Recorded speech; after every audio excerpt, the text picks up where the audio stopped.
Hello नमस्कार दोस्तों, एक बार फिर स्वागत है आपका आपके ही अपने यूट्यूब चैनल स्टडी स्टूडियो पर। तो दोस्तों, आज से मैं स्टार्ट करने वाला हूँ नंबर सिस्टम, जिसको हम हिंदी में बोलते हैं संख्या पद्धति। तो संख्या पद्धति में मैं आपको बताने वाला हूँ कि कौन कौन सी संख्या होती है तथा कौन सी संख्या को हम क्या बोलते हैं, किस किस तरीके की संख्या होती है और संख्या को हम किस तरीके से बांटते हैं। तो ठीक है, तो मैं आपको बिल्कुल आसानी से समझाने वाला हूँ, बिल्कुल बेसिक से, इसलिए आप वीडियो के लास्ट तक बने रहिए। ठीक है, तो हम नंबर सिस्टम के बारे में जानेंगे, यानी संख्या पद्धति के बारे में जानेंगे। तो सबसे पहले हम संख्याओं को क्या करेंगे, क्लासिफिकेशन करेंगे, यानी संख्याओं को हम वर्गीकृत करेंगे, यानी संख्याओं का वर्गीकरण करेंगे। तो ठीक है, यानी हम सबसे पहले क्या करेंगे, संख्याओं का वर्गीकरण, यानी संख्याओं का वर्गीकरण करेंगे, संख्याओं का वर्गीकरण करेंगे, संख्याओं का वर्गीकरण करेंगे, संख्याओं का वर्गीकरण करेंगे। ठीक है, इंग्लिश में बोलते हैं क्लासिफिकेशन ऑफ नंबर्स, यानी संख्याओं का वर्गीकरण। तो ठीक है, अब संख्याओं को हम किस प्रकार वर्गीकृत करते हैं, यानी संख्याओं को किस प्रकार बांटते हैं। तो संख्याओं को हम दो भागों में बांटते हैं, संख्याओं को हम दो भागों में बांटते हैं, ये आपको याद रखना है। पहली होती है वास्तविक संख्या, पहली क्या होती है, वास्तविक संख्या,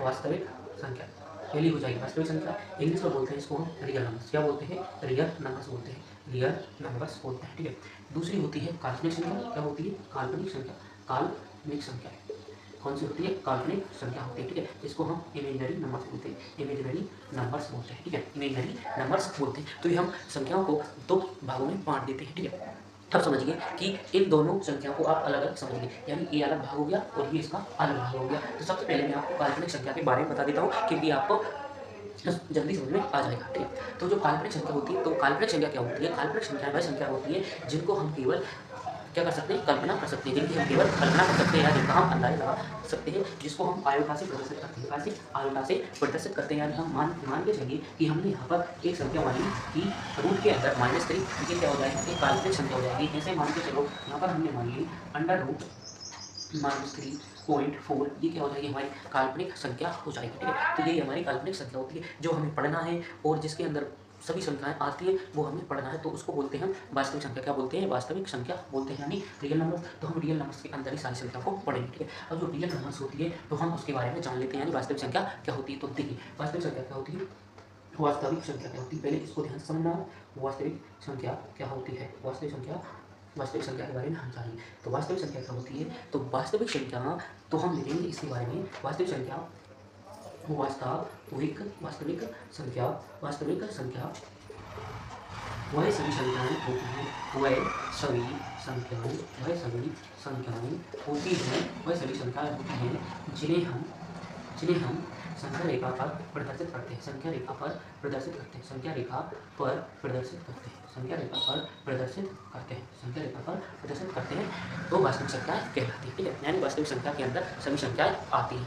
ठीक है, जैसे कि मान के चलो हम इसमें लिख दें कि 1, 2, 3, ये सभी संख्या, जैसे -1, -2, -3, ठीक है, ये सभी क्या हो जाएंगी, वास्तविक संख्याएं हो जाएंगी। ठीक है, अब आपके मन में एक क्वेश्चन आया होगा कि ये संख्या रेखा क्या होती है, क्योंकि संख्या रेखा मैंने क्या बताया कि वास्तविक संख्या वह संख्या होती है जो वास्तविक संख्या वह संख्या होती है जो नंबर लाइन पर प्रदर्शित की जाती है, यानी संख्या रेखा पर प्रदर्शित की जाती है। तो आप पूछोगे कि ये संख्या रेखा होती क्या है, तो संख्या रेखा क्या होती है वो जान लीजिए। संख्या रेखा क्या होती है, संख्या रेखा, जिसको हम बोलते हैं नंबर लाइन, क्या बोलते हैं, number line, number line, number line. तो देखिए नंबर लाइन, अब ये नंबर लाइन क्या होती है, तो ये समझिए आसान से, ये देखिए एक प्रकार की ये क्या होती है, लाइन, जिसको हम हिंदी में बोलते हैं रेखा। इसके बीच में होता है एक मुख्य बिंदु, क्या होता है मुख्य बिंदु, सेंटर में क्या होता है मुख्य बिंदु, जहाँ पर हम जीरो लिखते हैं, क्या लिखते हैं, जीरो लिखते हैं। अब देखिए, अब संख्याओं को किस प्रकार बांटेंगे संख्या रेखा में, इस साइड हम लिख देंगे प्लस वाली संख्या, यानी प्लस वाली संख्या, यानी प्लस का 1, प्लस का 2, प्लस का 3, प्लस का 4, इस तरीके से संख्याएं चलती रहेंगी, कहाँ तक, इन्फिनिटी तक, यानी अनंत तक चलती रहेंगी। ठीक है, जैसे कि 1, 2, 3, 4, 5, 6, 7, 8, 9, 10 ऐसे ही चलती रहेंगी। अब जो इस साइड यानी लेफ्ट हैंड साइड कौन सी संख्या आ जाती है, ऋणात्मक संख्या आ जाती है, जैसे कि -5, -2, -3, -4, इस तरीके से संख्याएं चलती रहेंगी, कहाँ तक, अनंत तक चलती रहेंगी। इस साइड कौन सी आती है, ऋणात्मक संख्या, कौन सी ऋणात्मक संख्या आती है, और जिनको हम नेगेटिव संख्या बोलते हैं, नेगेटिव नंबर बोलते हैं, नेगेटिव नंबर की साइड आती है वहाँ पर कौन सी, ठीक है। तो ये होती है हमारी नंबर लाइन, यानी आप समझ गए कि वास्तविक संख्या क्या होती है। तो वास्तविक संख्या वह संख्या होती है जो नंबर लाइन पर प्रदर्शित की जाती है, वे सभी संख्याएं ठीक होती हैं। अब ये संख्या रेखा भी आपको समझ में आ गया होगा। इसके आगे हम अब आगे बढ़ते हैं, इसके आगे हम जानेंगे कि और कौन कौन सी संख्याएं होती हैं, और कौन कौन सी संख्याएं होती हैं। ठीक है दोस्तों, यहाँ तक आपको आसानी से समझ में आ गया होगा। ठीक है, अब हम जानेंगे अगली संख्या के बारे में। तो अगली संख्या हम ले लेते हैं प्राकृतिक संख्या। कौन सी ले लेते हैं, प्राकृतिक संख्या ले लेते हैं, प्राकृतिक संख्या, प्राकृतिक संख्या ले लेते हैं। प्राकृतिक संख्या के बारे में हम जानेंगे कि प्राकृतिक संख्या होती क्या है, प्राकृतिक संख्या क्या होती है। तो देखिए, ध्यान से देखिए, प्राकृतिक संख्याएं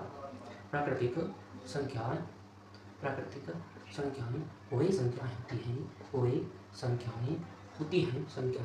होती हैं जो एक से शुरू होती है। कहाँ से? एक से शुरू होती हैं, एक से शुरू होती हैं और अनंत तक चलती है, अनंत तक चलती है, ठीक है, अनंत तक चलती है। तो प्राकृतिक संख्याएं वह संख्या होती है जो एक से शुरू होती है और अनंत तक चलती है, जैसे कि 1 2 3 4 5 6 इस तरीके से ही चलती रहेगी यहाँ तक, इनफिनिटी तक। तो यही हमारी प्राकृतिक संख्या होती है। तो हम बोल सकते हैं कि प्राकृतिक संख्याएं वह सभी संख्याएं होती है जो एक से शुरू होती है और कहाँ तक चलती है? अनंत तक चलती है। ठीक है, ये प्राकृतिक संख्या है। आपको आसानी से समझ में आ गया होगा। इसका एग्जाम्पल है 1 2 3 4 5 6 7 8 9 इस तरीके से चलती रहेंगी, कहाँ तक? अनंत तक चलती रहेंगी। नेक्स्ट संख्या ले लेते हैं। नेक्स्ट संख्या के बारे में जानेंगे। हम जानेंगे पूर्ण संख्या क्या होती है। पूर्ण संख्या क्या होती है? तो पूर्ण संख्या के बारे में हम जानेंगे। तो यहाँ पर हम लिखेंगे कि पूर्ण संख्या वह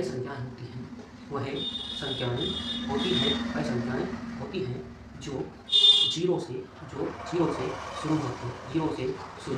हैं और अनंत तक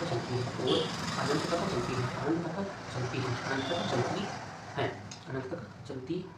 ठीक है, जैसे कि 0 1 2 3 4 5 इस तरीके से ये चलती रहेंगी। तो ये क्या हो जाएंगी? पूर्ण संख्या हो जाएंगी। आसानी से समझ में आ गया होगा कि पूर्ण संख्या क्या होती है। पूर्ण संख्या वे सभी संख्याएं होती हैं जो एक से शुरू होती हैं और अनंत तक चलती हैं। ठीक है, अब इसके बाद में हम नेक्स्ट संख्या लेने वाले हैं, जिसके बारे में हम डिटेल से पढ़ेंगे। तो नेक्स्ट संख्या है हमारी पूर्णांक संख्या। क्या? पूर्णांक संख्या। ठीक है, पूर्णांक संख्या नेक्स्ट हम ले लेंगे। पूर्णांक संख्या ले लेंगे। अब पूर्णांक संख्या के बारे में हम जानेंगे। पूर्णांक संख्या क्या होती है? तो देखिए, पूर्णांक संख्या क्या होती है? वे सभी संख्याएं जो एक से जीरो से, कहाँ से? जीरो से शुरू होती हैं और अनंत तक चलती हैं और इसमें सभी संख्याएं आती हैं और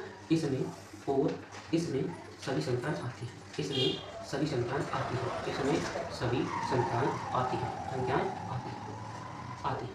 ठीक, जैसे कि पहला क्या हो जाएगा कि वे सभी संख्याएं जो जीरो से शुरू होती हैं और अनंत तक चलती हैं। तो ये क्या में जाएगा? पूर्णांक में आ जाएगा। इसके बाद में पूर्णांक को आपको नाम से ही पता चल होगा, यानी पूर्णांक यानी पूरे अंक आना चाहिए। कौन से? यानी इसमें हम ऋणात्मक संख्या भी ले सकते हैं, इसमें हम धनात्मक संख्या भी ले सकते हैं। ठीक है, इसमें हम परिमेय संख्या भी ले सकते हैं, इसमें हम अपरिमेय संख्या भी ले सकते हैं। तो ये सभी संख्याएं किसके अंदर आती है? पूर्णांक संख्याओं के अंदर आती है। इसे ही हम पूर्णांक संख्या बोलते हैं। ठीक है दोस्तों, ये आपको आसानी से समझ में आ गया होगा। नेक्स्ट हमारी जो संख्या है उसके बारे में हम पढ़ेंगे। नेक्स्ट संख्या के बारे में हम पढ़ लेते हैं कि सम संख्या क्या होती है। अब नेक्स्ट पढ़ लेते हैं कि सम संख्या क्या होती है। नेक्स्ट पढ़ लेते हैं सम संख्या क्या होती है।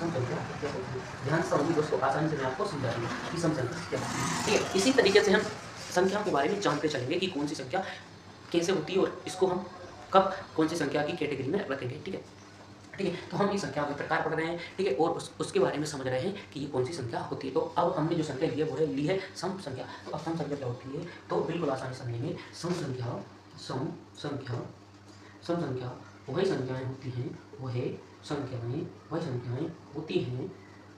होती हैं जो पूर्णतः 2 से विभाजित हो जाती हैं। 2 से विभाजित हो जाती हैं। तो सम संख्या कौन सी संख्या होती है? वह संख्या होती है जो 2 से पूर्णतः विभाजित हो जाती है, जैसे कि 2 4 6 8 10 इस तरीके से चलती रहेंगी, कहाँ तक? अनंत तक चलती रहेंगी। ठीक है, अनंत तक चलती रहेंगी। तो अब शुद्ध भाषा में आप ये समझ लीजिए कि सम संख्या क्या होती है। आप ऐसा बोल सकते हो कि भाई सभी संख्याएं जो 2 से कट जाती हैं, वह संख्या कौन सी होती है? सम संख्याएं होती है। ठीक है दोस्तों, जैसे कि ये काटी है 2 एकम 2 2 2 4 2 3 6 2 4 8 और 2 5 10। ठीक है, इस प्रकार से पूरी कट जाना चाहिए। ठीक है, यानी शेष कुछ नहीं बचना चाहिए। अब इसी के बारे में हम पढ़ेंगे विषम संख्या। क्या पढ़ेंगे? विषम संख्या के बारे में जानेंगे। बिल्कुल आसान तरीके से जानेंगे विषम संख्या को। इस तरीके से पढ़ेंगे। देखिए, विषम संख्या।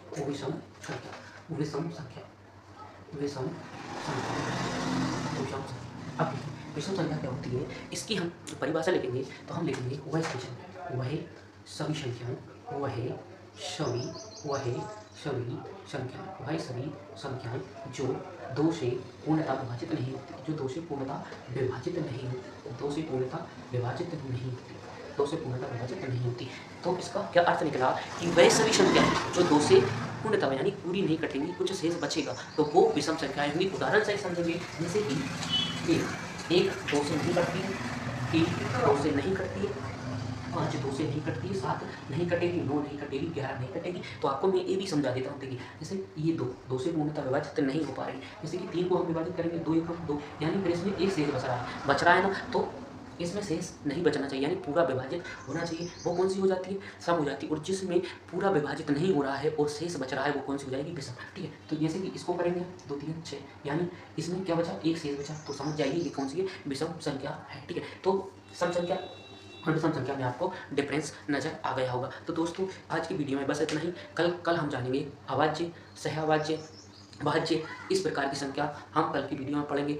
परिमेय, अपरिमेय, ये सभी संख्या मैं आपको एक एक करके बताऊंगा बिल्कुल आसान तरीके से। यदि आपको वीडियो अच्छा लगा हो तो वीडियो को लाइक करें और चैनल को भी सब्सक्राइब कर लें। मिलते हैं नेक्स्ट वीडियो में, तब तक के लिए थैंक्स फॉर वॉचिंग।